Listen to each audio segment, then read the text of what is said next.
Okay, Council, it is 6 o'clock on Tuesday, September 9th, 2025. I will call this regular meeting of the Barre City Council to order. Mr. Manager, are there any adjustments to the agenda? Yes, Mayor, two adjustments. One is for item 4D, if the council's motion could reflect that Haley Perro will resign effective the end of the month, September 30th, 2025. She did organize one additional meeting, so we want to make sure she's able to serve that out. Yep. And then in discussion here on the dais, it looks like we will be moving item 8A, and that would become the last item on the consent agenda. Correct. That would become 4F on the consent agenda unless there's an objection. Pretty thorough briefing in our packet. It's a requirement of a grant that the city required, so I don't think there's going to be a whole lot of discussion on that. Anything else? I will have a question on that when we get to it. Yeah. Anything else? Yes.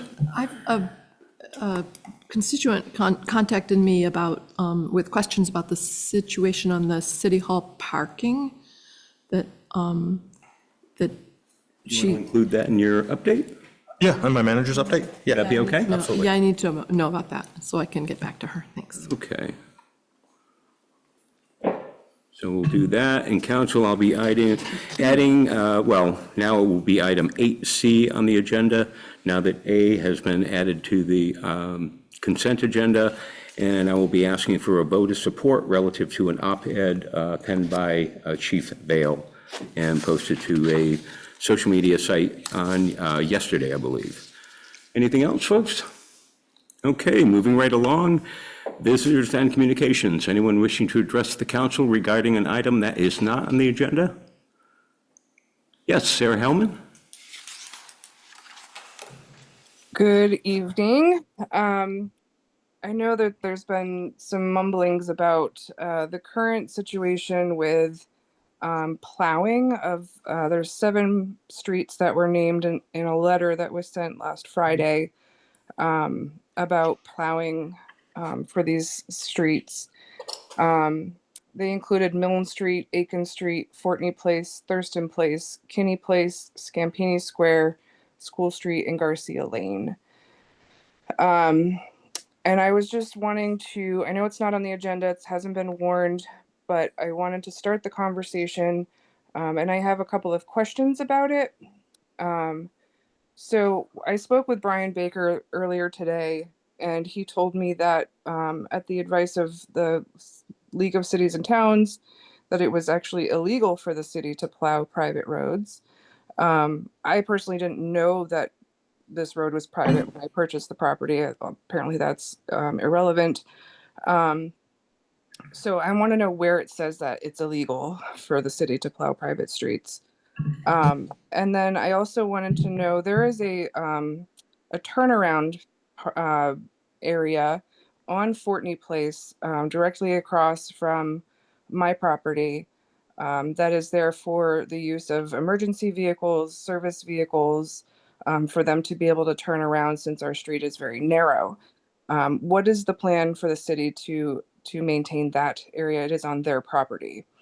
And then the last question is, how do we make this a public street so that it could be wrapped into the fold of plowing? Since we're paying tax dollars, we should be able to get the amenities that other taxpayers receive. You and I spoke last evening, Sarah, and so I'm glad you followed up with Brian because that's what I told you to do. And I explained to you that depending on Brian's answer, if you didn't like that, that the next stop would be the city manager's office. And if you didn't like that, you could always come and visit with the council. I mean, like I told you last night, I don't know. I don't have the research documents that could lead me to conclude that the city has never accepted those streets. I don't know. So you mind if I turn it over to you? Sure, no, that's fine. And I do have some, I anticipated that this might come up, so if you're willing to indulge it, I can show you some overhead images to just document this. Sure. If the council would like. Please. Give me 1 second. And in the meanwhile, I apologize, Councilor Ruthier. I didn't note for the council that you're joining us online. This is just to show you the sort of the documentation, and I will have to follow up with the council on the VLCT passive thing. We're working through them with us. They've given us that initial finding, but just for so people can see at home and what we're talking about. This is all the streets that are subject to the letter that went out from the Public Works Department. This one is Milne Street. If you look here, you can see the street is sort of in between these homes, centered on this GIS overhead map, and you can see there that the property lines completely engulf the street, right? So this is completely private property. There's no encroachment of public space and public ownership of the streets. And there's sort of a street view. You can see this looks like a driveway. Like if you didn't know this was Milne Street, you might suspect this was a driveway. This is a similar situation on Aiken Street, and you can see here as well that it comes off of Berlin, but where it does come off of Berlin, there's no cut-in to show public property.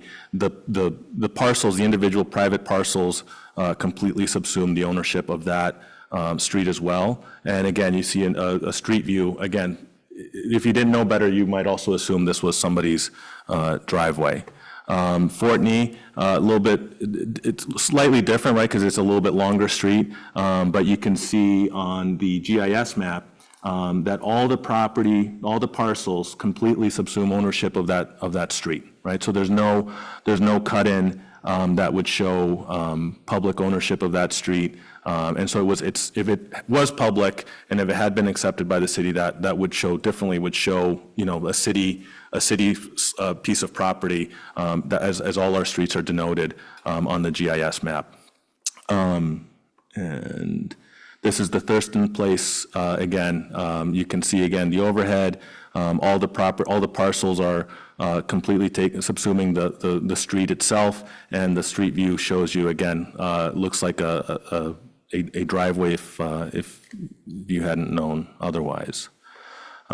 Same thing, Kenny's also completely from Prospect into the two properties on Kenny. You can see that is all on private parcels. And Scampini, I think there's two more. Scampini, same thing. Scampini a little bit different because it loops around, but you can see there's all of these, you know, the sections of the street don't belong to each of the individual parcels along that street. And finally, School Street, same thing. You can see, actually, this is a good one because if you look on this overhead map, you can see that I think this is 2nd or 3rd Street, and you can see that when the city owns it and when it's an approved city street, you can see what it looks like on the map. This section here in the middle left of the overhead view, you can see is a public street because it sort of cuts away from the parcels of the property. Whereas School Street, you can see that, for example, parcel 6 owns that middle section of the road. So, you know, the thing is that, you know, we've been talking to Passive about this. We've had claims on these streets, which is one of the ways that this came to our attention. I followed up with colleagues of similar sized towns and similar sized cities who might have confronted this issue. None of them maintain, well, they don't maintain private streets generally at all, and one town told me that they maintain one private street, but that is, they charge the residents of that street for maintenance, and they have indemnification agreements with all of those property owners. So everyone else I heard from was that they don't maintain private streets, and this also consistent with what we were hearing from Passive, which I will follow up with council once we get the full documentation from them. So one pathway to, I'm so sorry. Could you describe what you mean by claims on the streets? So we had, for example, a plow knocked over a mailbox or damaged a car, and it was on one of these private streets, and we had to pay. So we were not only plowing a private street, but then we had to pay a claim out for our plow drivers damaging that property. And you can see all those streets are extremely narrow. They're not really built for one of our big plows anyway, so the chances of damaging something are quite high. This is a very, very, very back of the envelope estimate of what it would cost for those property owners to rebuild those streets to acceptable standards. So for a cost of per 100 foot of street, and based on the length of those streets, you'd be looking at, you know, for all of them combined, over $440,000. And that would be, you know, digging them out to the 18 inches, putting road quality gravel underneath them, paving and widening. So that's, the way we would pave a street or we would build a street, building it to those standards and to the width that we would require, as you can see, would be quite expensive. This doesn't even include any surveying that would be done, the changes in the parcel maps, the legal costs associated with doing something like that. Anyway, so just a visual for people to see. I understand your point, Sarah, about, you've been paying taxes, but, this is, the taxes you pay help support paving on Pleasant Street, which you use when you drive out of Fortney Place. That's what it's helping support. And so really, this is a service that is not, we're working with VLCT to come to compliance. And it's from what I understand from speaking with my colleagues in city and town management, it's not something that other towns are doing or providing services for. So I understand it's a change. That's why we're trying to give people as much notice as possible. But this is, the city resources should not be used to maintain private property. I, can't think of a situation where we do that. We wouldn't, the city doesn't plow my driveway, they don't mow my lawn, right? And that's the way it should be. And this is just basically bringing us back into compliance with how the practice should have been, so. So you're, so after, Councilor Deering, did you have a question? Would it be safe to assume that some of these streets, if we can't get a plow truck through like on Aiken, that we also wouldn't be able to get an emergency vehicle like a fire truck or an ambulance through safely? It may limit the equipment that goes through there. I have to talk to the fire chief whether we would send a tower truck through some of these streets or not. But we have different sized vehicles that would that could be deployed to some of the more remote and difficult to access properties. I guess what I'm really more asking is that we wouldn't expect an ambulance to go down Aiken Street, right? It's just too narrow and. It may not fit, yeah, it may not fit. And some of these, as you could see from, I wanted to show you the street views, because they do, many of them do look like, and act as people's driveways, right? I think if you were, many people are familiar with them and maybe familiar with them as streets, but if you're not from Barre, you would probably not turn into a lot of these streets because they look like a driveway. And so whether the ambulance can make it all the way through one of these, I defer to the fire chief, but they have ways of reaching people if needed.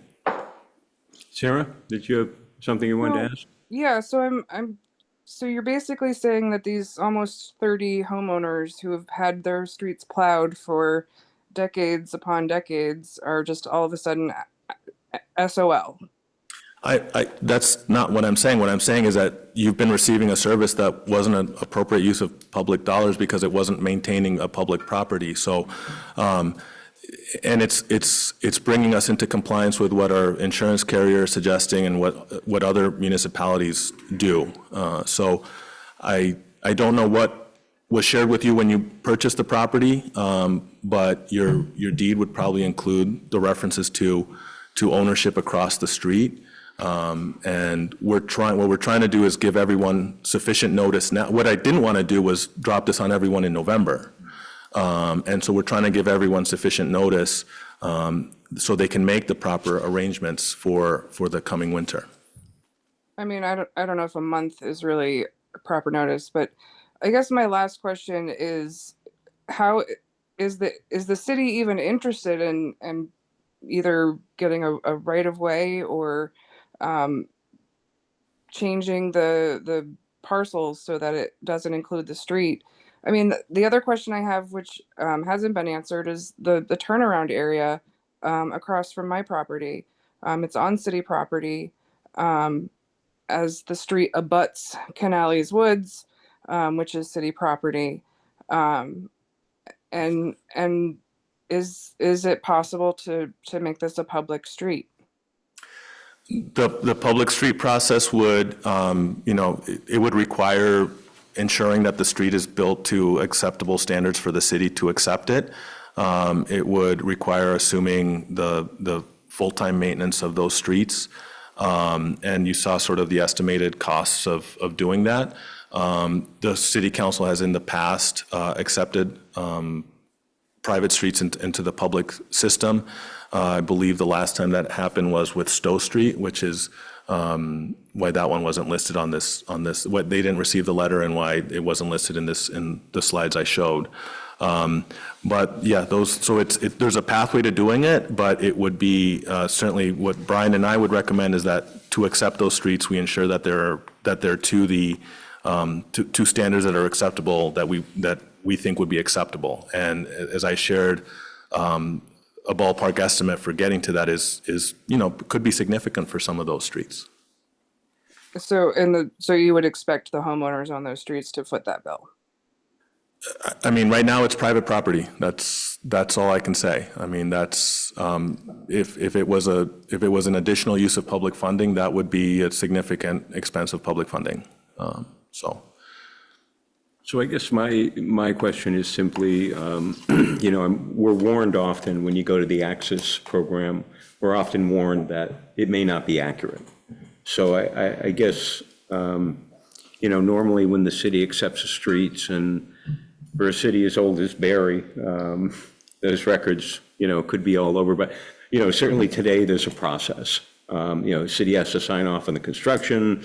They have certain standards you have to meet, and it's a pretty formal process now. Looking at some of those neighborhoods, I'm not sure what the process would have been then.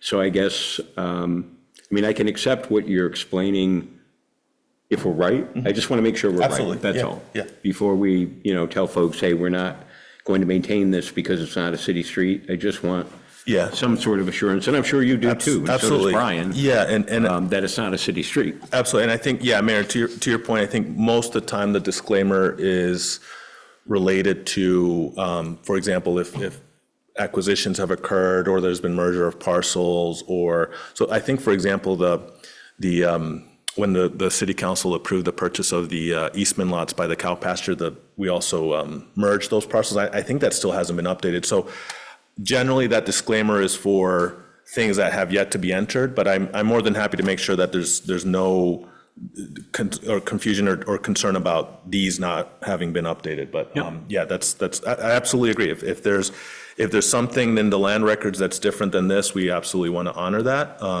This is consistent with the information we have in our records now, but absolutely want to make sure that if there's anything that says different, we absolutely would honor it. Okay. Fair enough.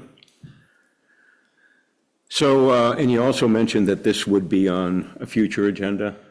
So, I'm happy to, and I'm yeah. sure to the folks, the folks who received the letter, I'm sure it was a bit of a shock. That's probably an understatement. So maybe if we could find a way to communicate directly with some of the residents as well. Yes, That would be really helpful. absolutely. I'll make This sure. impacts 30 probably properties. 30 properties in 30 total, properties. yes. In preparation for that future conversation, I would be interested to know if there are grant funds or state funds or anything like that that could be used in a partnership between property owners and the city to bring private roads into the public sphere, and we could have a real conversation about what that might look like. Yep, absolutely. Okay. And then Yes. I have one final question. Yes. Mr. Manager, are you going to get back to me then on the turnaround spot on Fortney Place? Yeah, I can follow up with you on that, Sarah. I think that that's something that can be done either through easements, or we can have facility staff take care of it without the full plow truck going through. So, and we can access through canals if needed. So, but I'm happy to follow up on that piece of it. Thank you. All right, thank you. Yes. I was curious if there might be a resident opt-in where, like, a street, maybe like Fortney Place, that's slightly bigger than the Aiken Place or some of the other smaller ones, that the residents could essentially buy in, where maybe they pay a fee and sign an indemnification where they're gonna say the city's not gonna be liable. And maybe that's a happy median in between some of, just trying to throw out some extra ideas to see maybe what we can kind of spitball together so everybody. Something like that might work, yeah, Councilor Deering. I think that as you can see, as you saw from the street views, some of them are really tight. Right. And so there may be some streets that are more, that'd be more, where that would be more of a success than others. Sure. So I'm happy to talk to Brian to see if that's the case. And I think I got a template from the town that's doing that indemnification and charge. I got sort of their template, so if we did go that route, we would have something to work off of. Thank you. I just want to try to have as many options on the table as possible. And I think the folks on Fortney Place would be very open to that. Okay. Thank you very much. Anyone else under visitor and communications? Okay, seeing no one, council will move to the consent agenda. We'll be approving the minutes of the meeting of 8/26/25. We'll be approving the clerk's office licenses and permits. I believe there are two. One is for Thursday, September 11th at the Barre Auditorium. I Heart Cookies. It's a one-day opportunity. All the department supervisors have signed off. Secondly, on Saturday, September 20th, from 3 to 6 p.m. at City Hall Park, Moonlight Caper Morris, they're a dance group, and again, all of the department supervisors have signed off. We will be asking you to ratify, the 8/26/25 approval of the letter of support for the Good Sam outreach team. We'll be accepting the resignation of Haley Pirro from the Parks and Rec Committee effective 9/30/25, and also thanking her for her service. And lastly, we will be approving the idling policy presented by the manager in your packet. Motion would be in order. So moved. Thank you. Second. And moved and seconded. Any discussion? Hearing none. All those in, Go, Ann. I'm sorry. Yes. Sorry, I could have been louder.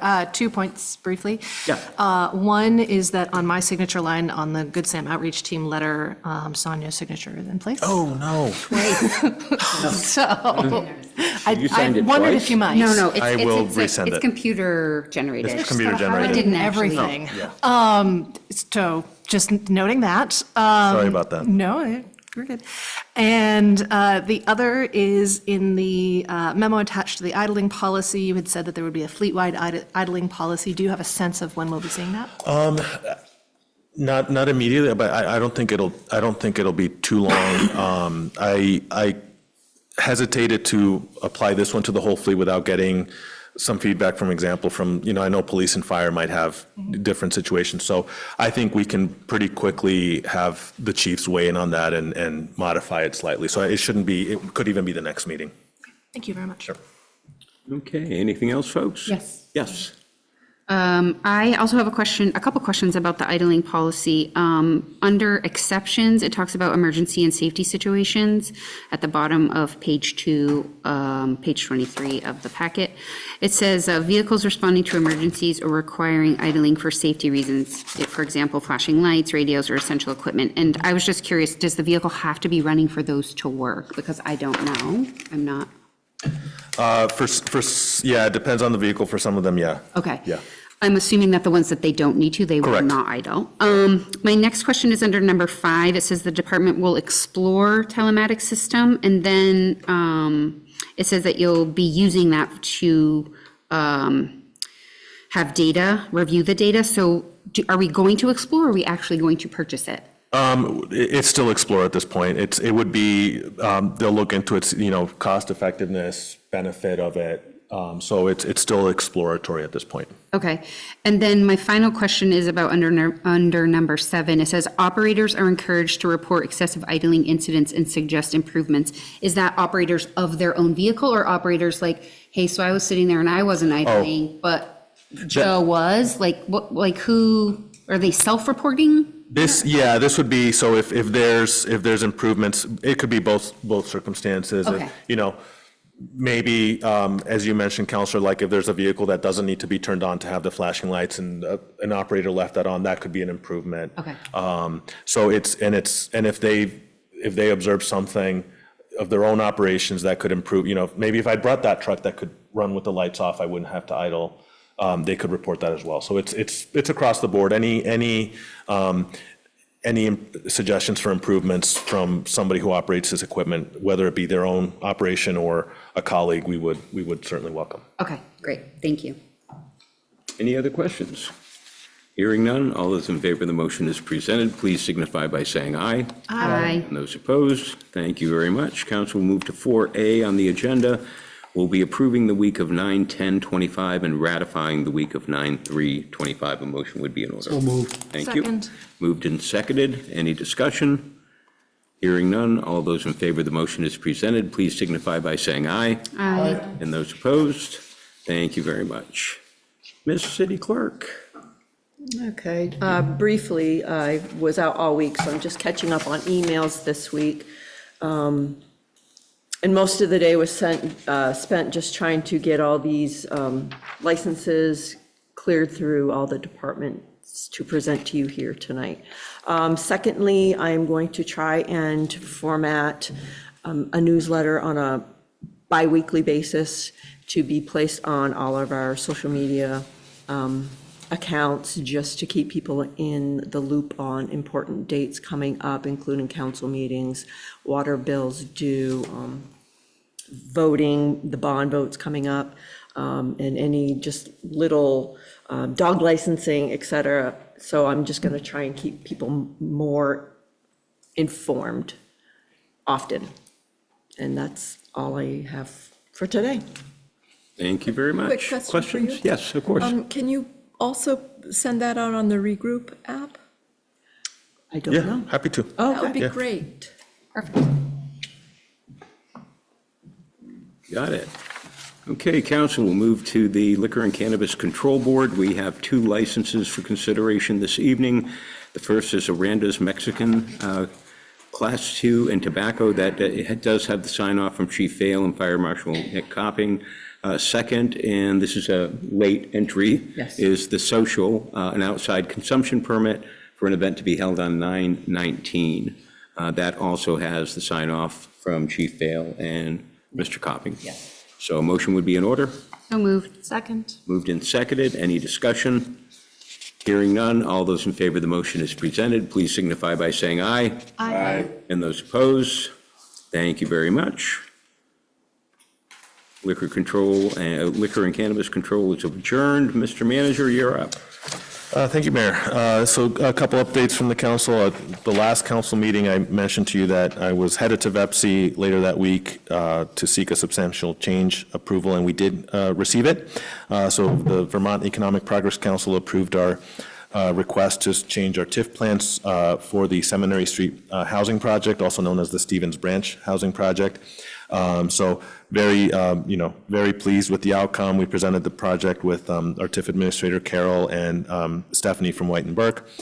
We had done the initial meeting in July. We followed up with the council in August. As I mentioned, really strong support in July, and that continued through in August. We got a unanimous vote of the request. And so that means that the next step is that the TIF bond to fund the public infrastructure improvements will be on the November ballot for the voters to weigh in. Update on the paving schedule. So grading is going to start on Monday, 9:15. And then on Wednesday, the 17th, the contractor is going to do base on Prospect Street. They're going to do the top coat on Allen and Berlin Street on Thursday, 9/18, and Friday, 9/19. They're going to finish Prospect with the top on Monday, the 22nd, and they will wrap up with Quarry Street on Tuesday, the 23rd. So our paving program will be all wrapped up on Tuesday, the 23rd. I'll make sure these will go out via Regroup and our social media and website as well. But very excited to have the contractor in, and they're going to move quickly here to get these big stretches of paving done. And then just an update for the public, more so than the council. I already updated the council about this, but the meeting scheduled for Tuesday, 9/23, will instead be held on Wednesday, 9/24. And that's for the purposes of holding a CDBG DR informational hearing. And the reason for the change in the date is to account for the required 15 days notice from when the notice was published in the paper. So out of abundance of caution, we certainly would not want to jeopardize our funding for not having a hearing on the right date. So we are moving the meeting for the council meeting it will be both a council meeting and a public hearing. So that'll be on Wednesday. It'll be a special meeting on Wednesday, September 24th, right here. And virtually, the hearing has been noticed on Front Porch Forum. It was in the Times Argus this morning and has been posted on our website and in the usual places where city council meeting agendas are posted. Apologies, that's the regular time?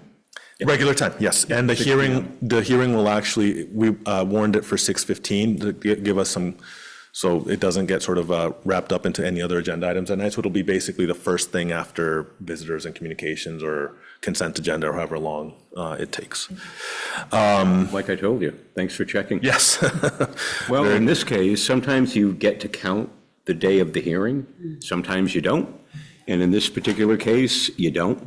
And like I told the manager when he called me up and said, hey, I need to do this, I just said, thank you for checking and for being Would thorough. have been a bad way to find out. It would have been a real bad way to find a out. bummer. Yes, Yeah. Counselor Deering. Is there gonna be an online option? Yes. Okay. It'll be warned the same as a regular city council meeting. Okay.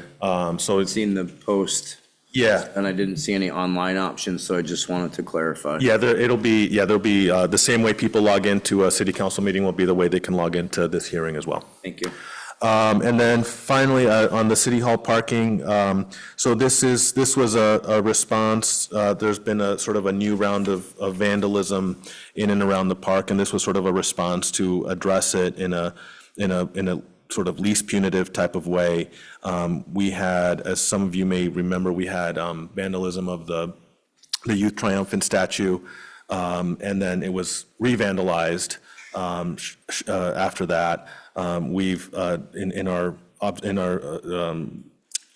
walk-arounds of the park and maintenance of the park, there's been an increase in dog defecation, there's been some increase in smoking, and so we took that action to address those things in a non-punitive way. We are working with the churches. I'm meeting with the churches and People's Health and Wellness on Thursday to address their parking concerns. And so that was the action there. So the meters on the park side of Church Street have been bagged. We're meeting with the churches and People's Health and Wellness to figure out sort of what to do with that area, and the parking on the church's side of the street as well.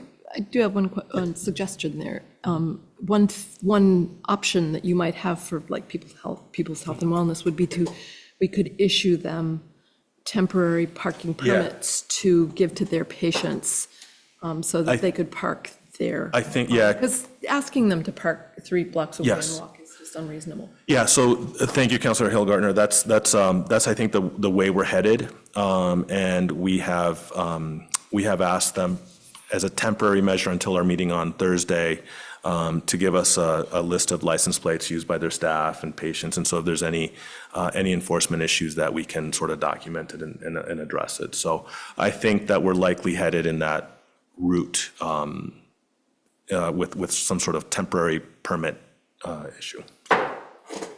Yes, Counselor Deering. Speaking of the parking issue over there, so I've noticed a lot of people are parking in the hazard area. It's all yellowed out. Yeah. Is that legal parking? Is that not? It's not, and that's, and so we're working with Public Works on a potential solution there. We took out some granite curbing from some of our projects this summer, and so we're considering laying down some granite curbing to sort of put that a little bit more off limits. It's a hazardous area. I think if you've tried to sort of, that's the way I go home at night, and if you try to take that turn, if there's someone parked there, or a lot of cars parked there, it can be a visibility issue. I know a lot of people, sort of make the turn there, which they shouldn't as well. It's my understanding that many of the people who had been parking there were affiliated, either employees or patients of the People's Health and Wellness. So I've talked to Dan about that, and I think we can sort of find a resolution to it. And one, so that's an area that had been marked for parking before. I think if you look closely, you can see some faint parking lines there. So I think people may have been used to parking there, but it is certainly off limits with the yellow striping there now. So that's part of our conversation also on Thursday.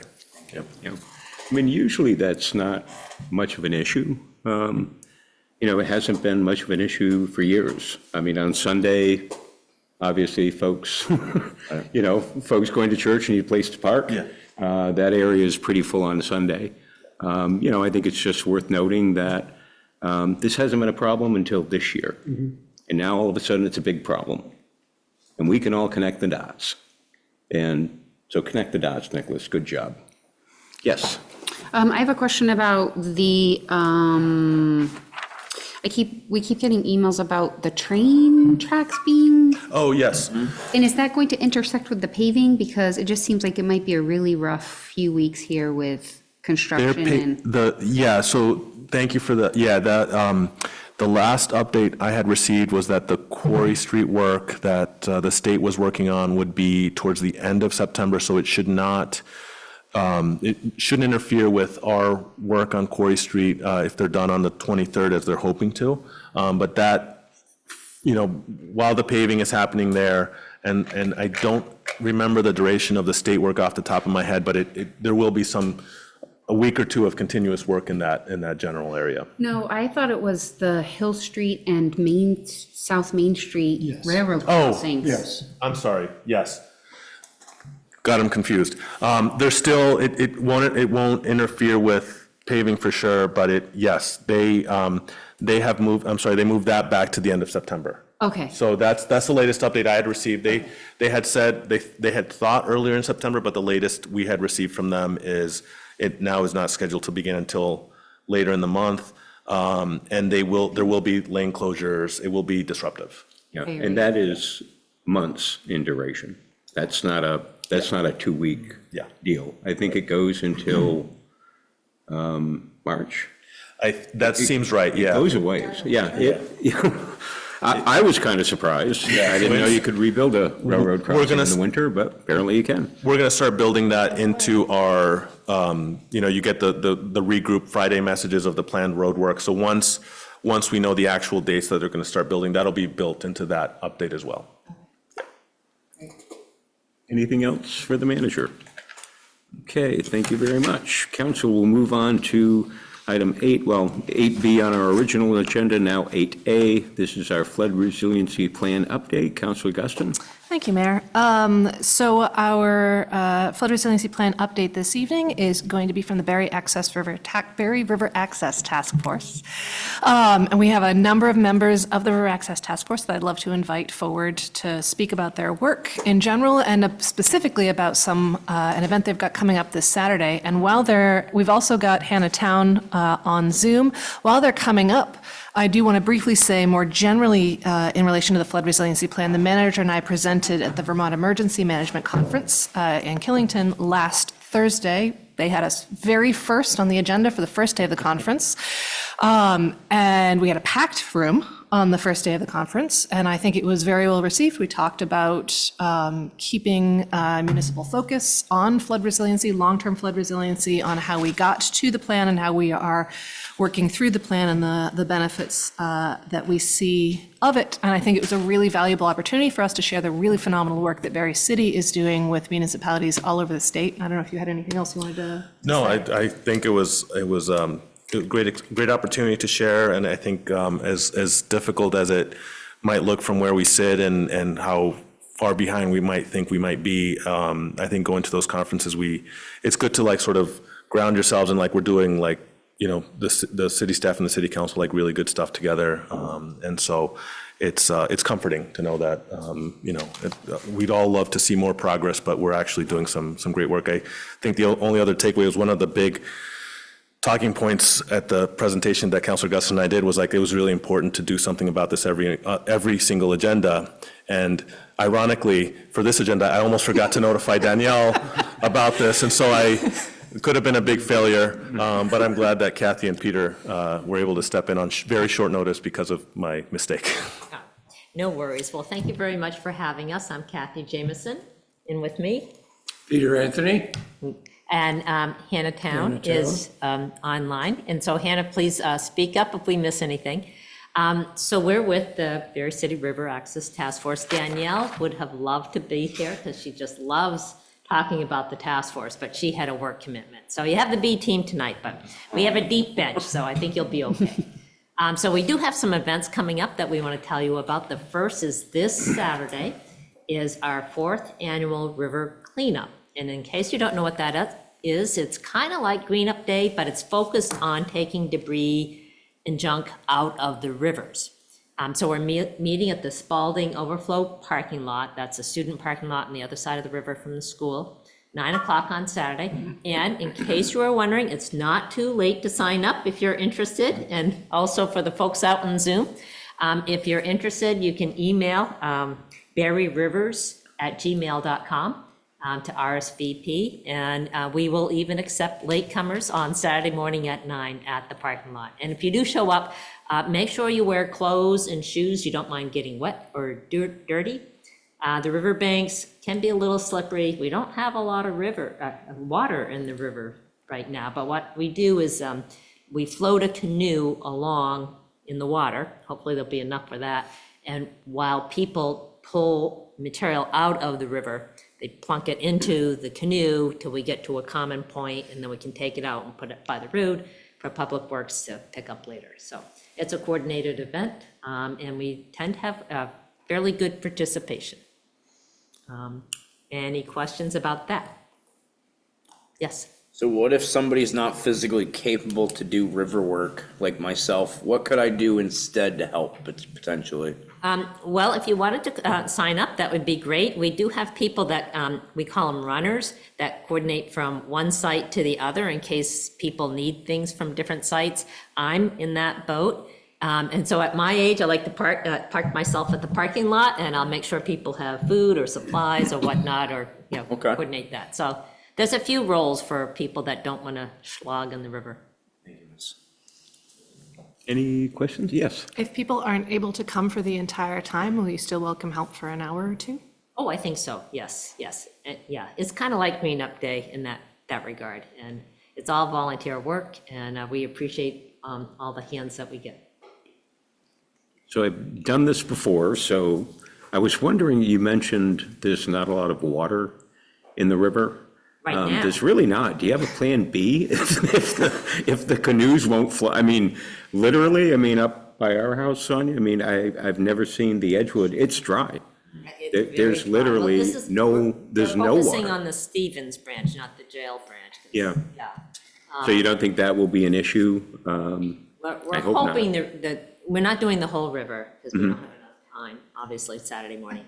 But we're focusing on 2 reaches, and hopefully there'll be enough There are water. about 6 access points that we've arranged, thanks to Nicholas and the city crew, to make sure that we have access at those points, and the city crew will pick up the debris as we bring it. So there will undoubtedly be stretches of the river, low or not, that we will not get to. Yeah.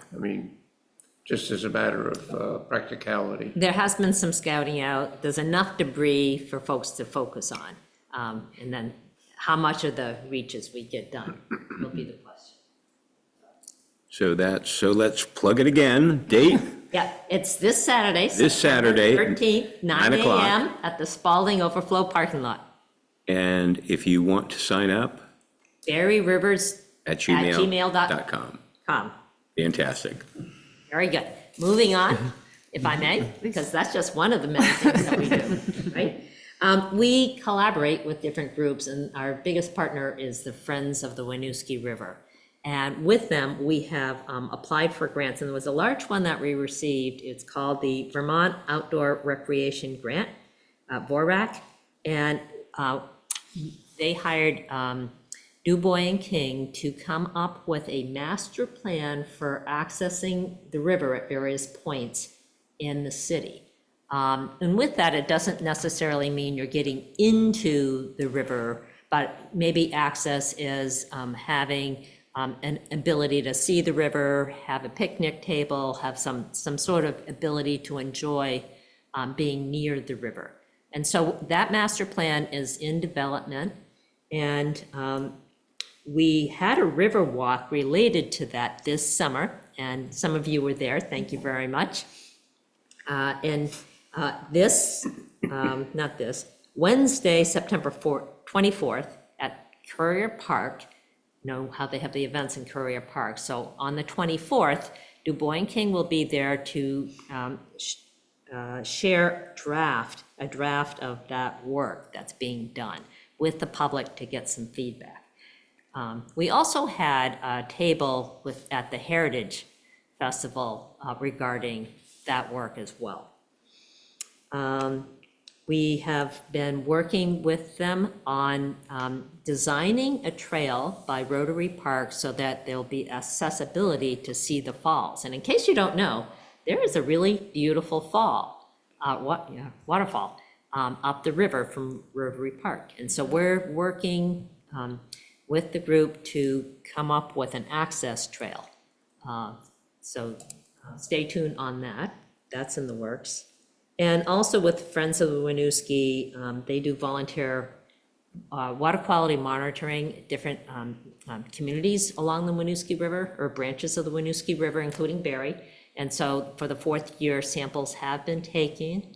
We don't have the results for this year yet, but the samples are analyzed for phosphorus, nitrogen, and chloride at various locations. And so stay tuned, we'll have information about that in the future. And if I may, well, most people assume the water quality is worse just downstream from the treatment plant. It turns out that that's not true. There are spots upriver from the treatment plant which have serious E. coli problems, and we have turned that information over to, I believe, Mr. Baker, because there probably are spots where there's leaky infrastructure, and that's what's causing it. So counterintuitive, there are some deteriorations in the quality not associated with the treatment plant that, in fact, does not pop up as a hotspot, so to say. Right, and that information, while it's still in the draft form, we don't have a final report yet. You might recall that Barre City was eligible for a supplemental environmental project. That was through the AOD that the city had.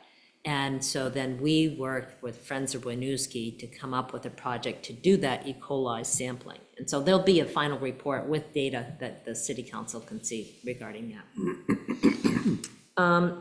We also engage the public, and we provide feedback on various things. We've been participating in the Barre City Master Planning process, especially regarding the safe river access.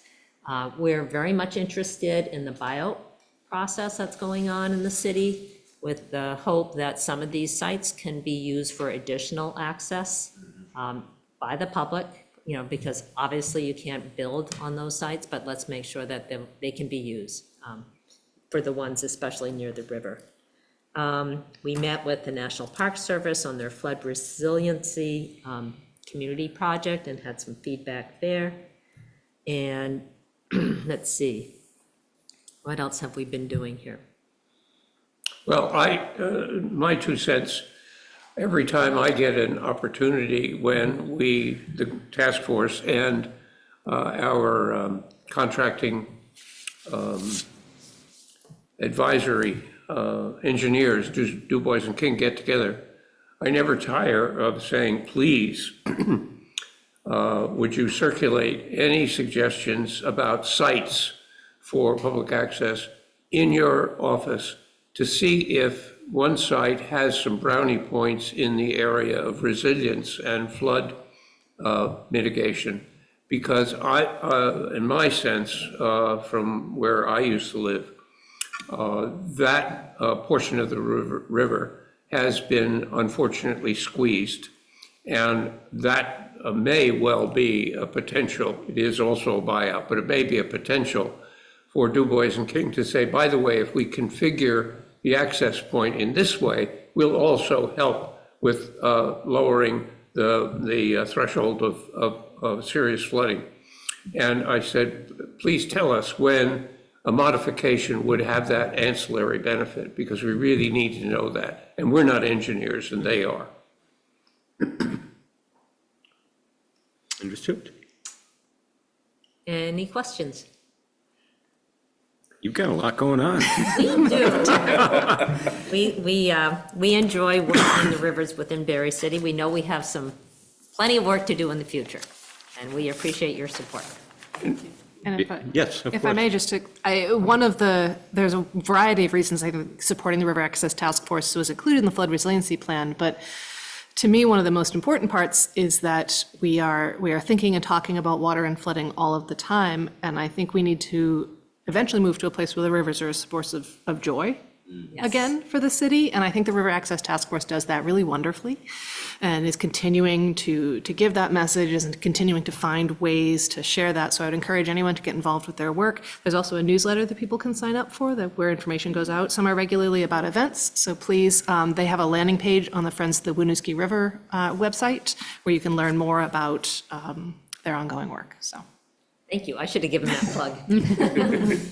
And another footnote, Danielle and I somewhat time ago invited ourselves to the Barre Fish and Game monthly meeting because in my memory, there was a much more enthusiastic and attentive group of folks who fish the river, and that has slowly diminished. And that's one of the, I think, pleasures of a healthy river that we would like to see returned independently of the access issue. Access for what? And one of the things that historically I remember for 40, 50 years ago was an active fishing population and some really good spots. And the Fish and Game folks said, we will be happy to help you lobbying for restocking and doing stuff and placing wood in strategic places where we think it will improve fish habitat. So that hopefully will also evolve as plans gel. Fantastic. Thank you. Any other questions, Council? Thank you. Thank you for your time. Appreciate it. Thank you. Thank you. Okay, Council, we're at your item 8C on the agenda. This is the CDBG DR update. Mr. Manager, it's all yours. Thank you, Mayor. And before you go, I just want to say thank you. I attend the update meetings with the manager and his team. You just wouldn't believe how involved these applications are and how hard folks are working and really doing a great job, filling in all of the blanks, and, very proud of them and very, very grateful because I think we're going to end up with some very competitive applications, so. Thank you, Mayor. Yeah, it's been a real good team effort so far, making some good progress. So a lot of these slides, Council, they're basically all repeats. We continue to work on let me see, why isn't this moving? There we go. So just for the benefit of anybody who may be watching tonight for the first time, obviously we have a big, a bunch of CDBG DR money coming Vermont's way at 67 million, and of that, about 54 million is earmarked for among, it's Washington County and certain zip codes in Lamoille County. So we are very excited about this and looking to make some big progress with some very exciting projects. And then just the timeline again for the benefit, I know you know this, but for the benefit of if somebody watching at home or for the first time, the first round of applications is September 30th with a decision by November 20th of this year. There's contemplated a second round where applications would be due in December and decisions would be issued in February. We submitted pre-applications for projects on August 5th, and there's a 6-year cycle for these grant awards. As I mentioned earlier today, we will have a council meeting on Wednesday, September 24th, for a public hearing on the city's applications. Just the project summary. This is, I realize I'm not in presentation mode. This is there's three big buckets of funding that we're applying for: housing, infrastructure, and planning grants, and you can see the breakouts there. I think appropriately our biggest focus is on housing. And this is just a summary. You've seen these big projects before, the general descriptions. We're looking at housing on Main Street, Prospect Heights, and a Gateway project on the north end. And actually, the next slide is the real substantive update tonight for you, which is that, as I mentioned, the last update, that we were going to be reaching out to every property owner in this, this segment of the city, for a couple of reasons. One was to confirm their interest in sort of what our planning had been. So we had taken up we had done a lot of intakes of after the floods of people who were interested in buyouts. And for those people interested in buyouts where it made sense to do buyouts, we moved forward. For others where we were sort of holding on to see if there were development opportunities, we didn't pursue buyouts. So we wanted to see if the people who had sort of reached out to the city remained interested in some sort of, action, intervention, whatever you want to call it. And beyond reaching out to those people who had submitted an intake, we just went ahead and reached out to everybody in this triangle here to see if they wanted an opportunity to have an intervention on their home or have some action taken on their home. So this map is reflective of the feedback with everybody we reached out to. Some people told us, no, we're not, our plans have changed. We're staying in our home. And you can see the yellow outlines are properties that we've targeted for acquisition. So that's the acquisition versus buyout is a really important distinction. Buyout means no redevelopment. Acquisition means potential redevelopment. As you might recall, that large chunk on Second Street was more filled out shape, and one of those property owners said, hey, I'm not interested anymore. And that's okay. That's their prerogative. It still left what we think, and we added a parcel on 15 3rd Street, right? So it's sort of, it evened out a little bit. It's a little bit of an odd shape, but it's still something that we think would be really compelling for redevelopment because of its continuity and the size of it. We had somebody also say, not interested in a buyout. We changed our minds. We don't want to go. This was I think it was 535. So if you compare this, I should have done this, but if you compare this to the last time I gave you this presentation, this map looked a little bit different. And 535 was listed as buyout, and that property owner's plans have changed. Again, respectful of that as their wishes.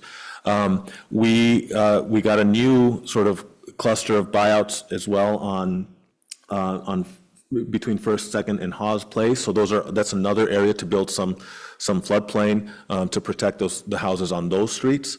And then we got a lot of new interest in elevations. So I wish I had done this, but if you go back to compare the elevations, 11 Second Street and the properties on First Street were not included as elevations, but that property owner either hadn't known about the possibilities of asking for interventions, but now that we contacted them, they were interested, and so these became really good candidates. Their multifamily properties are in relatively decent shape. These became good candidates for elevation to preserve that existing housing stock that doesn't have a long way to go to be resilient.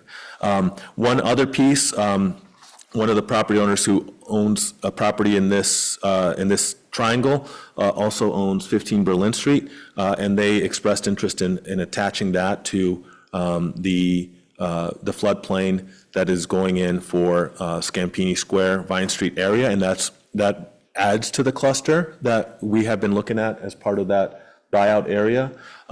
So we're planning to pursue that piece as well, because that is consistent with the city's strategy of clusters along waterways, particularly the Berlin Street Bridge area, which we know is sensitive anyhow in terms of a flood risk.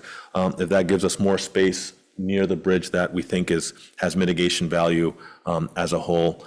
So that came out of this process as well. A property owner who was contacted for property in the north end sort of triangle expressed an interest in a buyout of another property that adds to city mitigation strategies. So this is, as I said, this was the main update for you. This is now our next step with these property owners is to, certainly on the acquisition side, is to have them sign template options to sell those properties to the city. The buyouts, they go through basically what amounts to a FEMA process, so they don't need to sign anything at this point. And the elevations will become basically extensions of the elevation program we're administering through the state funds. So the folks in yellow will have some paperwork to sign for us, but this is generally what our footprint is going to look like after we were able to contact all these property owners in this area. So this will just give you, this is the infrastructure summary, Willie Street and Harrington Avenue. Now received, I have in my hands all the latest and greatest work that was done by SLR on these projects so that we can include that in the application. So there's been a lot of work that they've done. They've done the benefit cost analyses, the scoping, the design. So that's all in our hands now, and we will input that for the applications. As I said, at the last meeting, ACCD really liked these projects in particular. And this is a summary of the planning grants.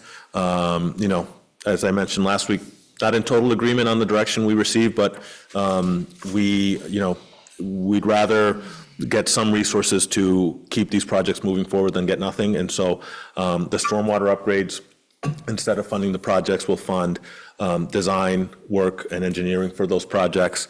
And same thing with the Potash Brook. Did I say that right? Yep. So Although we still have the Courier Park project. the Courier Park project, thank you.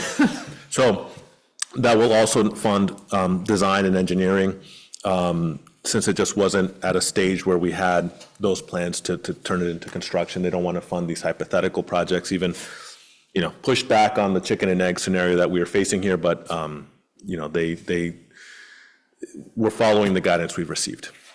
So that's it. As I mentioned, the real substantive piece was the results we received from the property owners in the North End. And the rest of, we spent a lot of time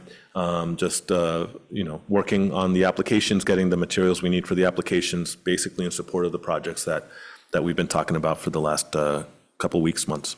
So that's it. Yes.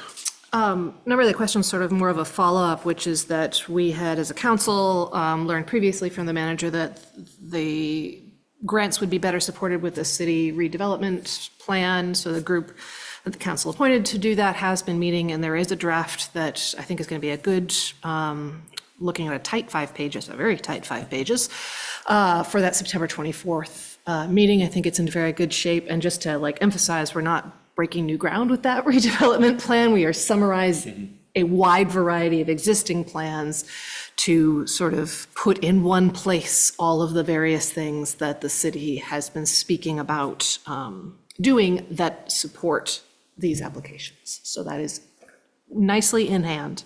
And as usual, Councilor Guston has done a great job on that committee. So what we talked about is making it kind of a launching pad where you could expand, 5 pages when you really try to summarize everything and all of the work that we've done. 5 pages doesn't give you much room. So we thought about, much like we've done with the flood resiliency plan, making this sort of a base document that we continue to build on. But it's going very well, and we'll have a final document for approval that will have to be an agenda 24th. item for approval on 24th. So, but what's your reaction to the direction that this has gone, Council? Overall, yes. I'll speak quick. It looks great. I mean, we're trying to build housing, we're trying to add to the grand list, and that's really one of our key initiatives has been to build housing, and not just one type of housing, but different types of housing. So I'm really proud of the work that's gone into this, and I really look forward to continuing this process and hopefully getting these grants so we can get people back into our city. Anyone else? I agree with Michael. And seeing some of these buildings now that want to be raised up, I think, by taking this time and thoroughly going through this, you've got people now that want their buildings raised. You want people now that are going to tear down, that are going to stay and rebuild. I think it's been great. I'm gonna be mad about the stormwater grant forever. I knew that. It's, no, I mean, Wabi Park, as we continue to sort of spec Wabi Park, we may not see a 64-unit building there. That building may be a bit smaller than 64 units. So, we're learning as we go.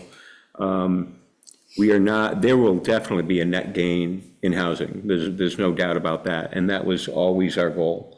Listening to the neighbors when people were saying, look, I just want a safe place to walk, and I want to keep my neighborhood. So we responded to that and said, okay, let's kind of bookend the dense housing on each end, one being obviously the high rise that isn't going anywhere, and the other being Wabi Park, and largely leave the entire neighborhood in the middle and build on that so that, the neighborhood remains intact, which is what most of the residents on the north end, when we met with them, said they wanted us to do. So even when we look at properties, the Builder's Specialty Building, the former Salvation Army Building, those are largely unoccupied. So even when you look at some of the buyouts and some of the buildings that will be taken down, they're not residential housing to start with, and for the most part, unoccupied or being used for cold storage, or they're residential dwellings that really need to give way to more meaningful and impactful development. So, like I said, there's been a few, as you go through these meetings, there's a few disappointments when, okay, you figure out that you don't really want to go up 12 stories on Wabi Park and put in, and put in 64 units of housing. That's always, because the goal is always, more housing, but also keeping the history of the neighborhood. So, overall, like I said, it's been kind of a mixed bag. When we go to these meetings, sometimes I'm a little disappointed, but most of the time I leave excited about the possibilities. Yes? Sort of two quick follow-up questions. You mentioned the Builder Specialties and Salvation Army Dairy Queen buildings. The back access, emergency access to the public safety building is still in the... That is in the works through a FEMA, no, that's not through. Yes. It's an alternate grant. It's an alternate grant, I can't yeah. remember. It's an which alternate one it grant. But we're still pursuing it. Yes, we are, we're still actively pursuing that, and actually the chances of that happening look very, very good. Yeah. Great. We thought that it was actually a better idea, as we looked at our total dollar amount and the total available dollars, and we realized, we had to pare our list back. I apologize, I can't remember the name of the grant, but Nicholas found basically a better grant, and a grant that would be more likely to be successful. Yeah, and part of it was we didn't want to wait we want to have that built in faster than it would go through probably in this process. So it was a better time frame as well. And sort of related to that, with those other two buildings, are we thinking we will remove the city's street, is it what, 4th Street? That's between those two buildings that leads to the public safety building? Because there is still public safety access through that other road. There is. I don't think likely not, because although it would be great to connect those two spaces, it is the direct exit for the fire truck, for the fire department apron. So I think that we would probably hear some resistance, and then there would be a tighter turn on the 5th Street side. So unfortunately, I think those will remain a little bit, remain separate because of its proximity. I think if it had been flipped, if that was the police department side, we probably could get away with it a little bit more. Better turning but- radius on a police car than a fire, yeah. Yes. I would just ask, as we move forward with that plan, it's obviously not part of this grant, we sort of run out of time and money on that, but there might be an interesting future grant to lower that street, because Yeah. we'll be looking at lowering the buyout properties as part of floodplain Yep. anyway, and then to possibly do, I've been playing around and reading a lot about sort of permeable pavement and really interesting things that sort of sort of places it as Yeah. part of the floodplain, even if it does still have to be a paved road, so there might be some interesting stuff to do there. Yeah. Yes. This isn't specifically about our grants, but I did read an article that said that the Arcane Miles building is being purchased by Hunger Mountain Co-op. That's in Montpelier. That's it, which is in Montpelier. The burnt Oh, out, that's- the Oh, burnt that- out. Oh, the burnt out. That's Yeah, the. not our It's building. not our Yeah. Arcane Miles. Yes. Thank you for that clarification. Bummer. Yeah. Yeah, that would be nice, but unfortunately, Yeah. wrong town. Yeah, oh It's well, okay. oops. Okay, any other questions, folks? Now we know why. Good job. So, so CDBG DR applications update, we have, Check. Good. you're good on that? That was, yeah, that was. Yeah, no, I realize that. Yeah. But, okay, you're good, nothing more to add? Nothing more. Yep, no votes, Okay, nothing. we're moving right along. Council, last item of business is a vote of support for an op-ed that was penned by Chief Vale. We will not be focusing, obviously, on any specifics of this issue. What I want you to focus on is just his opinion that, and if you don't mind, Chief, are you with us, Chief? Yes, I am. Oh, okay. Do you mind if I read from your letter? You may go right ahead. Okay. What I want to focus on is not specifics, because we can't. because these are pending cases, but simply where the chief writes, when offenders are not held accountable in the criminal justice system and/or released on conditions which they often violate without appropriate consequences, it lends to the theory that if the certainty of punishment is zero, then the associated fear is also zero.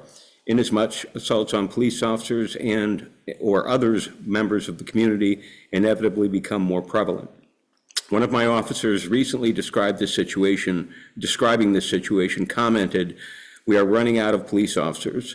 Those who remain are overburdened, burnt out, injured, and have given far too much of themselves to a state, county, and community that has forgotten the meaning of justice and accountability. A state, country, and community that lets the minority rule over the majority. Sadly, I agree," meaning the chief agrees. "It is time, in parentheses, past time, for the criminal justice system to hold offenders more accountable for their offenses. The views and opinions expressed are my own and may not necessarily represent the views and opinions of the Barre City Police Department or the City of Barre." Council, I wanted to bring that to your attention, and while we obviously can't discuss specifics of this particular instance, I just wanted to bring this to your attention because in my opinion, we're seeing far too much of it. People are scared, people are frustrated, and so I wanted to bring this before the council simply to get a vote of support for the op-ed authored by Chief Dale. So if you're so inclined, a motion would be in order. So moved. Is there a second, please? Second? Okay, I'll give you the motion, I'll give you the second. Is there any discussion? Yes. So I have a few concerns. One is just on a more broader level. First, I'm gonna step back and I'm gonna say, because I am maybe critical of the piece doesn't mean I'm critical of the police. Let's just put that out there. I'm not sure this is a good use of social media for a police chief to use it to, let's say, spin a story a certain way.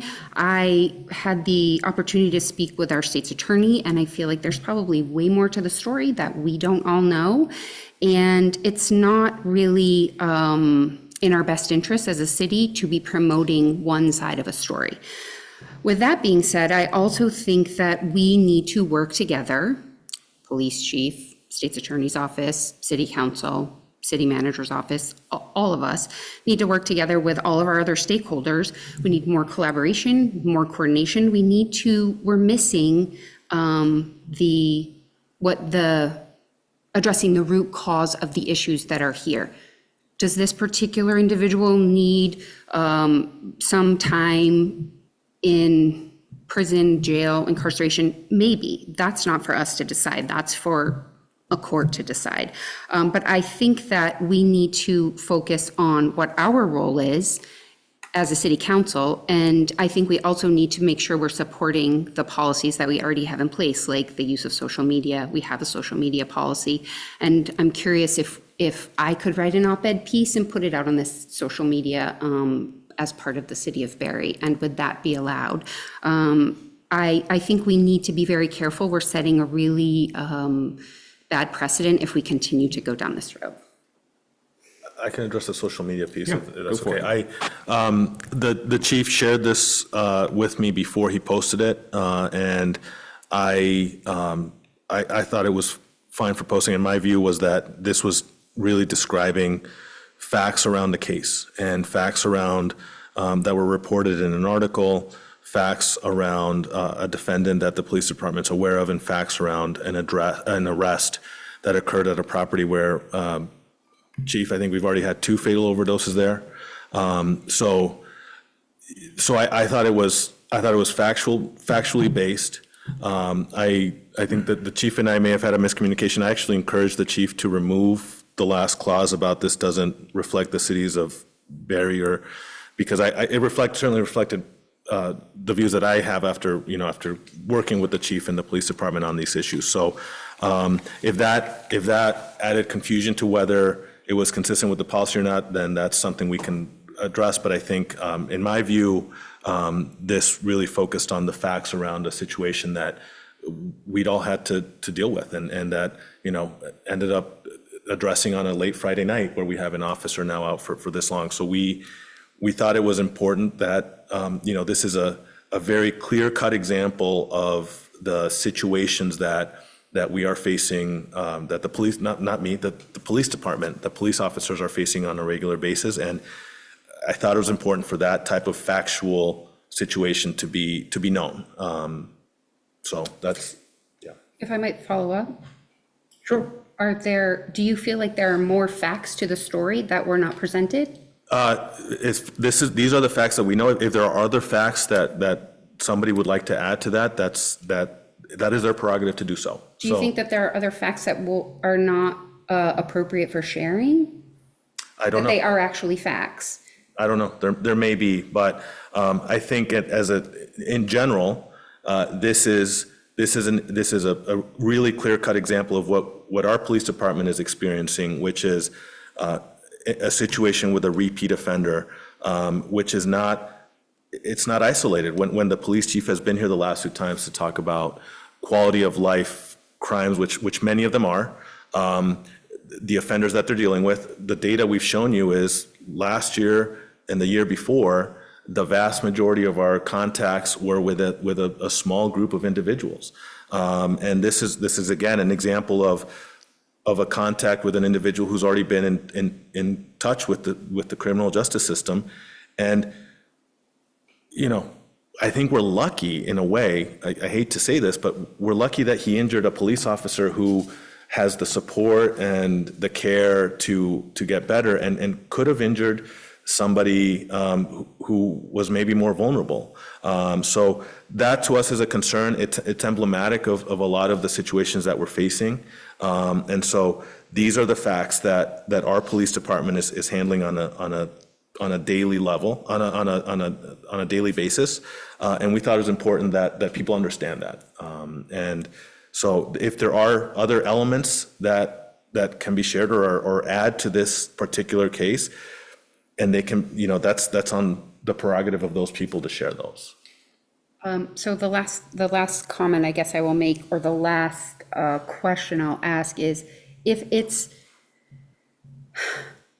there's only one side of the story being told, and you're making an assumption, I guess the thing that I'm struggling with is that this is coming from the perspective of our police chief, and obviously that's the perspective he holds. But how do what is the point of this? The city council is not going to change laws. We cannot change the law. The state's attorney cannot change the law. Is this directed, the point of this, is it to go to state legislators so that they can change the law? Because I would assume that through all of this, we were following the law. So what is the point of posting it? So that we can become upset and blame people, or so that we can try to change things? Because I'm concerned that the point of it is not actually trying to figure out how to solve the problem. It's just pointing the finger at someone else. We're doing our best, but look, these other people are not doing their best. So how do we try to solve this problem? We're open to any solutions that anyone wants to put on the table right now. I think the part of this is the system is not set up to support us in preventing something like this that I think in the minds of myself, the police chief, and probably many of our officers could have been prevented. They were dealing with an individual who was not a first-time offender, who had a difficult history. And so I think in our view, this was a preventable action. This is one of the reasons that we now have an officer on leave for up to 1 to 2 months. This is now going to result in additional overtime for the officers who are left. We have, Chief, 3 or 4 vacancies on your patrol division? We have 4. 4. But that's extenuated by those that are still in training that cannot be used as a solo officer. They have to be with an additional officer. So this adds to the strains on an already very strained police department to have an officer go out. This is a situation that also occurred at a house that already had two fatal this wasn't an isolated incident. It wasn't an isolated individual. And in our view, this could have been prevented. Like this didn't have to happen. And wherever that failure was, we are game. But as you said, Counselor, we recognize we're powerless to change it. But I think it's important for people to understand who may feel that the police department isn't doing enough, that these are the challenges that we confront. And this is where our police resources are deployed. So I understand many people, for example, would love to see our police department doing more speed control. They can't because we're responding to situations like this. Our police department is being deployed in ways that are, responding to this instead of doing maybe even more community policing, street safety policing, because these are unfortunately the types of activities that are taking their time and their response time. And I think we all lose with that. And again, this is possibly one that could have been prevented. So. Anyone else? I do. Yes. Yeah. In my experience, the legal system has lots of guardrails around it about what can be talked about and what can't. And when I read this, I have no problem supporting our police department, and I recognize what kinds of stresses they're under, and I know they do a terrific job in a very, very difficult situation. So, but when I read this piece, I wanted to know why Michelle Connolly was being thrown under the bus, because I suspect that there are a lot of legal ramifications that she's not at liberty to talk about. If there wasn't enough evidence to hold this individual, he'd still be out. Where was that? I guess I didn't see her name mentioned in the. They could talk about the state. The state, he does mention the state. That would be me. That would include Michelle Donnelly. That would include the governor. Okay, That would well, include all of us. throwing all of these. This is not an attempt to pin a label on anyone or to Okay, place blame okay. on anyone. Okay. That is why I was But very I did- careful to only read the last two paragraphs, nothing else. I'm not talking about any specific Okay. case. Now, maybe the Okay. rest of you are, but I would caution you that you shouldn't. It is an Okay. active, So- pending case. So I guess where I was going with this, and I appreciate the correction, but where I was going with this is I'm perfectly happy to sign on to something that says I support the police and I recognize what a difficult situation we've put them in, and that they're doing their best. But I'm not willing to sign on to something that says I agree with the opinion of the chief of police in this instance, because I don't have all the facts. And I'm pretty sure that the situation is more nuanced than any one respondent can make it, any one person. Nobody who's arguing from one side or the other is ever going to get all the nuance into this. So if we could, I understand. if we can, And I think the chief's position is reasonable. It is time, past time, for the criminal justice system to hold offenders more accountable for their offenses. That's a sentiment that I absolutely share. okay. And I do too, as long as we're also holding white-collar crime people, accountable as well, which I don't see happening. But I don't think this is a socioeconomic argument. So I don't agree with you, Counselor. I would like to clarify, given sort of the back and forth there, about what the motion is. Is the motion to accept in whole the opinion piece that was posted on the Barre City's social media by the chief of police? Or is the mayor's suggestion to look at the pieces that you read, understanding that the rest of the piece concerns active cases currently in the criminal justice system? Is the vote to look at the, I'm counting 3 paragraphs that you had read and say that the city council agrees with the sentiments expressed in that paragraph? I want to be just very, very clear what we're doing. Correct, with emphasis on the second paragraph. Specifically, it is time, past time, for the criminal justice system to hold offenders more accountable for their offenses. So if I may just like. And I absolutely support that position. Understood. It is Totally a understood. complicated, look, it's a complicated subject, and it's not a subject that you can lay at the feet of the Barre City Council or the Barre City Police Department or the legislature or the state's attorney's office. You know, we all own this. And if we can't even get past an initial discussion, I mean, does everyone here think it's fine? Like our criminal justice system is really working well? I don't. And I'm willing to have the hard conversations. And you can't start any conversation by pointing your finger at someone and saying, you're not doing your job, because that just puts everyone on the defensive and you get nowhere. This isn't about that. You know, we started talking about this, I started talking about this coincidentally one last meeting. And when Nicholas called me and said, do you want a follow-up discussion? You want to keep going on these public safety issues? And I said, no, Nicholas. I said, we've got important work to do. We've got our CDBG DR. I said, no, I'm not taking the air out of that balloon. So as much as I believe this conversation is incredibly important, I said, it's got to wait, because we have to focus on the CDBG DR right now. So that's why we're not, you probably would have seen it on the agenda this evening. But again, folks, it's something we all own, and we can't start pointing fingers at each other and saying, well, you're not doing your job, you're not doing your job. You know, it's complicated, but it starts with accountability. As a parent, I know that. I know that. As a parent, if there is accountability and if there are consequences, you get much better results as a parent than if there are none. And unfortunately, this has, like I said, when I read this, I didn't, you know, obviously we're not going to get into the specifics of the letter because that is a pending case. But I absolutely agree with the last 2 or 3 paragraphs, as you said, and that's what I would appreciate a vote of support on. That I support the chief's position on this.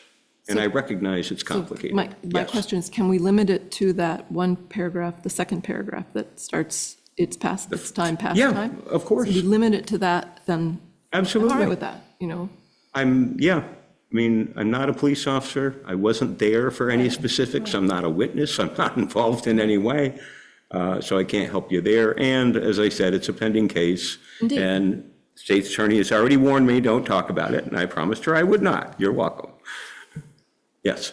So I just want to reiterate, I'm sorry, I'm being a little, just being careful about this. I just want to reiterate, as Councilor Hildgartner has just expressed, I would also be in favor of saying, you know, that sentence that you had read and reread. I think that I'm in line with those sentiments. What I would also ask for, in addition to those sentiments, is that we seek and have concrete conversations about things that we can do. We have had previous conversations at this council about the nuisance property ordinance that I'm looking forward to having a robust conversation about coming forward. When we had this conversation at our previous council meeting, we had additional opioid settlement use funds, anyway, that we can tap into for some public safety concerns. So I would be very interested in hearing from all parties involved in the criminal justice system what we might do that is concrete. Is it advocating with our 2 state legislators for action at the state level? Or is it using some of those funds that we have to make concrete, specific advancements locally? Because I think we can say things and lend supportive statements, but I want to also find what we can do. I agree. I mean, we look at the flood, you know, maybe some people look at the flood resiliency plan update and figure, what are they, dumb? Can't they get it right in 2 or 3 tries? No, we have to keep reminding ourselves that this is a real threat. And as far as I'm concerned, the public safety issues should be right alongside our flood resiliency plan. And we should be talking about them and talking about what we are doing, not only to hold people accountable, but also to maybe make their lives a little better.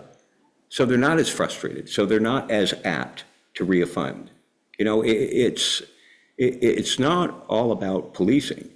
It's a complicated subject. But it seems like every time people start to talk about it, they choose up sides okay? Who's just a hard-ass Republican, who's a big old softy, Democrat, and nothing gets done. And something has got to give. One police officer has already been hurt. Thankfully, he's young, he'll recover. But listen, I think we all agree that this is an untenable situation, that things cannot continue to get worse. We have to bend the curve that we're on. Councilor Deering, you had your hand up for a while. I apologize. I really feel like this is where our community is at, that this op-ed from Chief Vale is what a majority of our community members have been saying.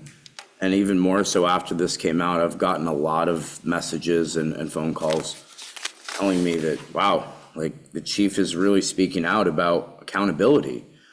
And in general, we need to start off by holding ourselves accountable and holding the ones that we love accountable. But as a community, like you said, Mr. Mayor, we all have a role in how we are holding folks accountable or not holding folks accountable. And to me, this is a step in the right direction with our chief saying that we're at a tipping point, that we are at a huge tipping point, that things are at a point where officers are getting hurt, repeat offenders are continuing things, where our communities are not seeing anything better, they're not seeing any reprieve from these things, yet the matters are only getting worse. So to me, I support this 100%. I support Chief Phil and all the work that's going in. I can't thank them enough for the service that they continue to provide for our community, to keep me and my family and the rest of us safe. So I just really want to appreciate Chief Vale and all those that are doing the hard work with this as well. And we need to hold people accountable. I've been saying this for a while, that we have a lot of issues and we constantly want to turn sides, but we don't come together often enough to get things done. We don't often come and talk to the people down in the park. We just rather associate or assume things or make comments. But when we drive by, do you stop and talk to the people in the park? Or do you just drive by and say, yeah, somebody else can do it? So it starts with us, and we need to do what's right here. Anyone else? Oh, sorry. I'd like to remind everyone that Councillor Hillgartner has a great program called Neighborly Barre Initiative that would do just that. So maybe we could talk about that again. The other question I have, though, is about, because this is an open case that's, I wonder if it is in our best interest to revise the social media post to make sure that we're not having this posted and continuing to be commented on, because that seems like it's not a great idea for us. I'm not talking about an active case. I mean, I was very specific. In the social media post it is, and that's all over. I'm not the one highlighting the entire social media post. It was posted from the city of Barre, Mayor. It was posted from the city of Barre. And the manager, and you asked about that once before, and the manager answered that question. And I'm asking again. And majority vote of the council can order the manager to take it down. Simple as that. And I would just say, I mean, when I read this, Councilor Spalding, I saw the chief cited publicly available information, talked about, information that was known, cited statute, and then talked about a Barre City police response. So if there is anything that the state's attorney thinks is compromising, the chief and I would certainly look at that. But when I looked at it, it seemed to me to be from public information already, and then information that was about a police department response. But again, if I'm happy to speak with the state's attorney and the chief together, and if there's anything, like I said, that's problematic from that perspective, the chief and I will certainly cooperate on that. Thank you. Anything else? So, yes. Sorry, I'm going to be that person again. We already have a motion on the table that has been seconded, and I, Did we? yes. Yes. Okay, yeah. So I just want I want us all to be clear, what we are voting on, which is that, and please correct me if I have misunderstood, I've been trying to make sure I'm following this conversation thoughtfully, that the motion, and if this is a friendly amendment or whatever, please just let me know, because I believe, wait, which counselor made the original motion? You made the original motion, thank you. The motion, as I understand it, is that we agree with the sentiments that the chief is expressing in, and I believe the mayor had suggested the sentence, it is past time for the criminal justice system to hold offenders more accountable for their offenses. Correct. Thank you. I wanted to make very clearly. And Clear in the motion, clear in the motion maker second? in the second, okay. Yes. Thank you. Is anyone unclear? Great. Just, Then I it's been a will, long day. okay. I'm trying to. Better to be clear. All those in favor of the motion council, you all understand the motion. All those in favor of the motion as presented, please signify by saying aye. Aye. And those opposed, motion carries. Thank you very much. And you will be seeing a lot more of this stuff. This is, because the one thing I want to make clear, it's not an attempt to accuse anyone of not doing their job. We're part of this system. You all get that, right? We are all part of the justice system. It's just kind of where you are in the pecking order. And we're all in this together. And if we can't have conversations about, tough conversations about how to make things better, we're never going to make things better. Simple as that. So, council, upcoming business, obviously you'll be hearing about public safety, but I'm getting us through CDBG-DR. It used to take me 30 seconds to get CDBG-DR out, and now I can do it in five seconds. I'll look forward to the day when I can't. But again, the staff is really, really doing a great job on these applications. I look forward to the hearing. I look forward to getting them submitted, and most importantly, I look forward to the awards. So if there's anything else, but if there is anything else that the council would like to see on the agenda, you just mentioned something, Councilor Spalding, do you want to talk about? Neighborly Berry Initiative? Yeah. I would love to talk about that again. Yeah, we could do that. I also wonder if we can talk about, I sent an email, and I see that the manager has replied back, but I can't open it right now, about vacancy rate, because I'd just like a better understanding about how many units are actually maybe available in the city and are just not being rented. I'm really concerned that there's this really big push for housing, and yet we have empty units. And so I don't want us to get to the point where we are 10 years, 20 years down the road saying, wow, why do we have all these empty buildings?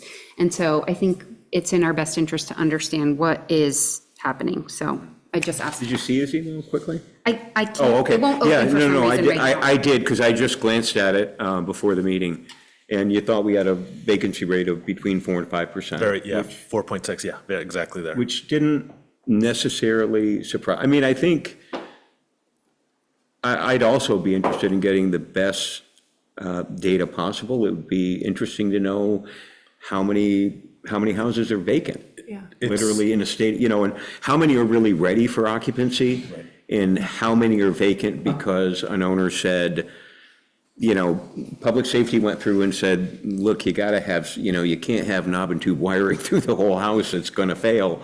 And so technically, it is a rental unit, but it's a non-compliant. So it's a great question, but I think it's a complicated question, yes.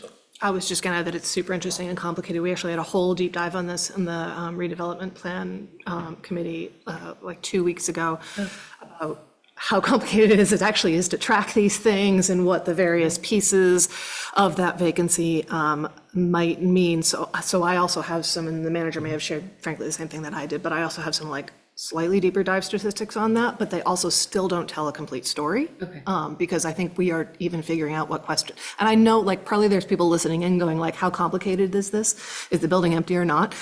But it actually is slightly more nuanced and complicated, and trying to figure out what questions to ask is, I think, really interesting. And just real quick, and thank you for raising the issue, Councilor Spalding. I think it's important to have a council level discussion about it as well. And just the appropriate caveat for anyone who's listening at home and for the council that the data I shared is from the rental registry, which is self-reported. And so just use the appropriate skepticism when you look at that, because it's not perfect, but I think it's, when I talked to Janet about this, the 5% vacancy rate is fairly consistent across here. So I think there's probably some comfort in it, just keep in mind it's self-reported. But no, I think it's a great topic for discussion because I often think about, well, how many are empty because they're not compliant?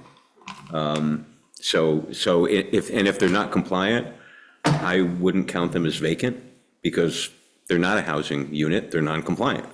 Yes. It's my understanding that for the compliance is often determined by local fire inspections, Always. and stuff like that. And also that most states, and I'm not sure whether Vermont has this or not, but I think it does, have a grandfather clause for buildings that were built before the most recent thing. No? Nope, not when it comes to matters of public safety. They're different from state to state.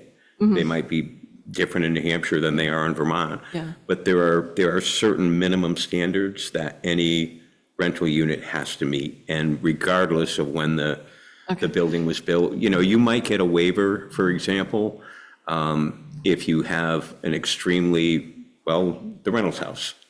Right. The railings are not 3 feet Right. high. Yeah.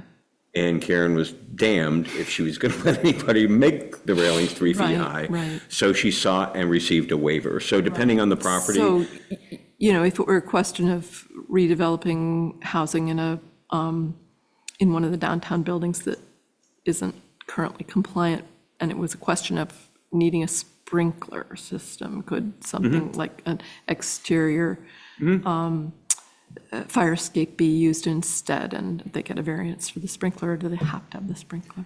Well, sprinklers are usually, I don't want to get in a big, long discussion. Okay, I'm sorry. Sprinklers are generally based upon occupancy. Okay. So if a building is so large and has so many units, sprinklers are not an option, even in a historic building. You gotta, have to have- depending on the yeah. density of the housing, you That's- gotta that's figure out a helpful way to to know. do it. So there's certain places where you just don't pass go. Right, okay, that's- If you're not that's compliant to helpful. I just- minimum housing standards, you don't. But it would be an interesting discussion to have. It would be great to see if we could find a couple of interns who could actually inventory every housing unit in Barre and tell us a little bit about it. It's vacant, it's occupied, it's non-compliant in it's these non-compliant ways, and- and there might be ways. Yeah, we I can mean, there's, address that, Yeah. yeah, okay, yes. Oh, I thought you had your Different hand up. upcoming, no, I have my hand Yeah. up, it's different upcoming Yep, business that's days. okay. Just that probably not before September, but probably into October, once we get through the CDB GDR applications and so on and so forth, I'm going to bring forward the Adopt a Storm Drain program that a couple of residents had pitched to me, and probably make a funding ask out of our special projects funding for that. So just a heads up for folks, it's a really cool program. Yeah. And I think it's going to be really, really good for our residents, so. I already got my orphan, You got your what? my orphan. Orphan storm Yeah, the drain? adoptive program. Yeah, I already have I do the one, seriously, I do the one in front of every time I mow, Now- I get off the mower, I clean it. And a lot of people do, and like, when we did the neighborhood walks, so many people are like, that's it, that's the storm drain, I go out, as soon as there's rain I get everything out of that storm drain, so people feel like very attached to their storm drains, we should put googly eyes on all of them. And the program also provides incentives, it provides classroom kits for students in our school systems to learn about why we have a stormwater system and how, like, to keep things clean. It provides like signs, so you could put a sign on your lawn saying, I've adopted this storm drain. Was no longer an orphan, that kind of thing that provides incentives for folks. So it's a really cool program. Shout out to, she's gone now, but Hannah Town, who was on the River Access Task Force, who pitched it. And I've been able to have good conversations with them. So look for that in October. Let us know whenever you're ready. Okay, roundtable, Councilor Deering, we'll start with you. I attended the International Overdose Awareness Evening last Sunday. It was a really amazing event held by Turning Point, and I know that 802 Scoops with Raylene helped that as well. Just a really good night to go and support people. Some people really just need a hand, need help. Just would have been really encouraging to see more of our community there to support others in our community who are struggling with addiction and treatment issues. But it was a really amazing evening, just to bring memory to people. that passed away way before they should have. And again, about accountability. What can we do so that our friends and family aren't overdosing and aren't dealing with these problems on their own? Thank you. Councilor Ruthier, anything for roundtable? No, just the fact that I apologize for not being able to be there in person, but I am definitely healing and I will be at the next meeting 100%. We'll see you next time and challenge you to a race. How's that? Better than a fight. Thank you. Thank you. Councilor Hillgardner. Yes, I just want to make everybody aware of a benefit concert that's happening at the Church of the Good Shepherd on Saturday, September 20th at 3. It's a program of music, choral music by John Mark Harrison. It's called Water, Love, and Loss. And the proceeds from the concert will benefit the warming center that Good Shepherd runs. Thank you. Councilor. I have been doing a ton of hiking because my brain tells me winter is coming soon. So I've been spending a lot of quality time in the cow pasture, and I just continue to appreciate what a gem of the city it is, what an incredible job the cow pasture committee does in stewarding it. And if you haven't been there recently, there's new trails and there's new signs with new names for the new trails. So it's gotten an upgrade. They've done this quite long work to map out the trails and to really thoughtfully steward that property. So I am grateful for all of the work. We had the River Access Task Force here this evening, the cow pasture, all of the work that people do on a volunteer basis to steward the natural resources of Barre City. Take every chance I get to say we are one of the most dense municipalities in the state, and we also have incredible natural opportunities even in that density. Thank you. Councilor Bergeron. Pass. Councilor Spalding. I have two things. One, to piggyback on Councilor Guston, I had the opportunity to go and do the Labor Day Hope Cemetery tour with Joellen Mulvaney. And it was really interesting and fun. And every time I get to go into Hope Cemetery with someone who knows something about some of the stones, instead of just wandering around, admiring them and hearing some stories and recognizing the significance of this particular piece or why they did this is really great. And so I would encourage anyone who gets to do a Hope Cemetery tour to do it. It's amazing. We have some great pieces up there. And the second thing is we are still having the Justice, Equity, Diversity, Inclusion, and Belonging Committee is hosting the Evicted Book Club at the Aldrich Library on 9/25, Thursday, 9/25 at 5:30. As you can see, I've only like 30 pages in, so you still have time to read the book. I still have time to read the book. Please join us to talk about it. If you can't join us, read it anyway, and we could just chat for coffee or something. So, thank you. Thank you. Forgot to mention how much I appreciate our first responders, our police officers, because I wanted to include that in the motion. I forgot. They do an extremely difficult job, and sometimes we take them for granted. Sometimes I take them for granted. Well, I don't, and I won't. And on Friday, traveled to Quebec to visit with with the Vermont Mayor's Coalition, to visit with some of our counterparts in Canada. And I love visits like that because I realize that our problems, while we don't like them, are universal. We are no different than our neighbors in Canada who struggle with unhoused citizens, who struggle with citizens who are addicted, struggle with citizens who are living in poverty. And, we all struggle with the same things. We all struggle with the same problems. So unfortunately, those problems are a universal language. But like this problem that we started talking about this evening, I'm hoping if we can just let our guard down a little bit and have the hard discussions about, we all want the same thing. We want things to be a little bit better for everyone. No one wants to see anyone live in poverty. No one wants to see anybody live in an abusive relationship. No one wants to see anyone without a home. We just have to figure out how we all get on the same page and get ourselves there.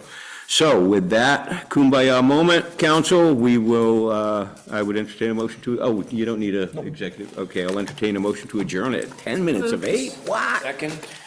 All those in favor of the motion as presented, please signify by saying aye. Aye. And those opposed, we are adjourned. Thank you, council. Sure. First of all, that's the